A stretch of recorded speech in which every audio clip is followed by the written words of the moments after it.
Well, the United States is keeping a close eye this morning on the Korean peninsula because tensions in the region have hit a fevered pitch. What can be done now to cool things off? Well, we're joined by former Defense Secretary Bill Cohen. He joins us live from Washington this morning. Secretary Cohen, it's great to have you on the show. We woke up to these headlines and they really did send jitters throughout the marketplace. Tell me, inside the Pentagon, inside the White House, how something like this is received. Well, obviously, it's very disturbing. It's disturbing to the South Korean government. They've lost two of their soldiers, a number of people who are wounded, and we don't know yet how many civilian casualties there may have been. So, concern to the South Korean government, concern to the United States, Japan.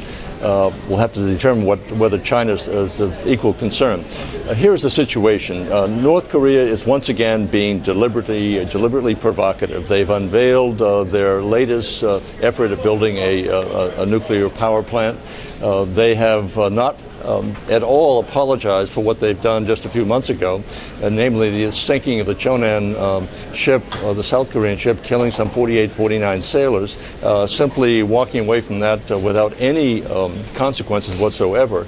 So I think that this is going to be very difficult for the South Korean government, or any of us, to find a way to be anyway responsive in a positive way to the North Koreans. So I think what we have to do is say, look, here's a country that says that we can't make peace, but we can make trouble.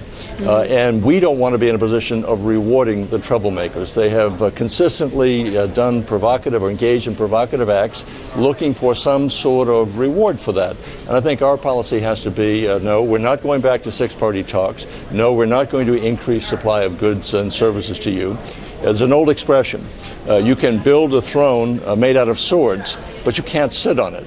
And I think what we have to do is take away the cushion that has allowed them to sit on their swords, their nuclear weapons, their artillery, all of their military hardware. Let them sit on that without the support of the international community. Absent that, we're going to be in a position of just engaging in one form of appeasement or another. So you say don't reward the troublemakers, but does that mean don't acknowledge them? Does President Obama have to come out and say something today to cool off the situation, or does this remain closed-door diplomacy? No, I think the president at some point today or the next day can reiterate what our policy has been. We have been prepared to return to the six-party talks, but with certain conditions. And one of those conditions has to be some acknowledgement, I would think, on the part of the North Koreans for their responsibility of killing the South Korean soldiers, most recently, also killing those sailors. In other words, if we don't insist upon some consequences for bad behavior, then we're simply going to be negotiating with ourselves. We're going to be engaged in appeasing a dictatorial regime that has very little concern for entering into the international community in a positive way. So is this truly the same old story, or do we have to take a little bit of a new perspective, given that we've started to see, at least nominally, this transition to power from Kim Jong-il to his son? Is there more to be made of this? Is this more significant than just saber rattling? Well, I'm not sure that the son has responsibility for this particular act. This may be simply Kim Jong-il trying to reinforce his power position as he is transitioning that power to his son. But historically, it doesn't necessarily mean because you have a younger man coming into power that you have a better position, you're in a better position to reach an agreement. Quite to the contrary, the younger man coming in may have to prove his mettle, so to speak, with a military regime. So I don't think we can look forward to a more appealing or negotiating posture on the part of the North Koreans in the coming months and years. I think what we have to show is there are limits to what our patience is, that we have tried to be accommodating in the past. You continue to demonstrate hostile, belligerent behavior. We can't continue to reward you for this. We're continuing our conversation now with former Defense Secretary Bill Cohen. He joins us live again from Washington. Secretary Cohen, you've been giving us some perspective on how the White House should be handling this escalation of tensions. Give me a sense here about where China fits into the calculus, because there was a Chinese delegation in Pyongyang just yesterday. Well, China factors into this in a very significant way. As a matter of fact, it has been my belief that China is perhaps the only country that can exercise the kind of influence to persuade the North Koreans to resist the temptation to engage in the kind of conduct they've been engaged in. China is one of their major supporters, even though China now has such a vibrant trade relationship with South Korea. Nonetheless, China continues to support the North Korean regime. They have to be concerned. Right now, there's talk coming from the South Korean defense minister about asking the United States to reintroduce tactical nuclear weapons on the Korean peninsula. This will be of concern to China.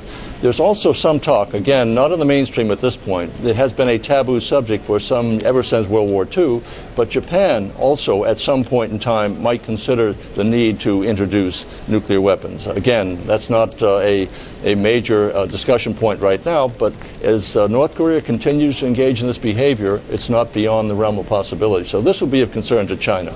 So what I'm suggesting is that China has a major role to play here. They have to use whatever leverage they have, and I think it's far more than they insist that they have, to bring about a change in the activity of the North Korean regime. Otherwise, they're risking an escalation here which could get out of control with grave consequences for all. Secretary, I want to run an idea by you here because it's one that's getting at least attention from traders here, and I want to see if you can sort of give us a reality check on it. According to Stratfor, which is a widely read research group on the street, they're speculating that perhaps there is discontent within the North Korean military because of this transition of power, regardless of what stage we're at with it, that because of the skirmish in the area it took place, there have been past incursions in 1999, another in 2002. Could this simply have been a miscommunication or discontent within the military rather than a decision by North Korea to take this action? I doubt very much whether this kind of action could be undertaken without the authority of the head of the government, Mr. Kim Jong-il. This is not something, again, the sinking of the Chon Un submarine. Those are not acts that can be taken without some responsibility or authority coming directly from the head of the government. And if it didn't come from the head of the government, it would seem to me it would be possible for Kim Jong-il to come forward and say this was unauthorized, this was a mistake, for this we express our regrets. But there's been no such statement coming forward. So I think it's quite clear this is something going on within. They are saying you've been ignoring us, you won't let us come back to the six-party talks without preconditions, and therefore we're going to do what we do best. We're going to engage in misbehavior.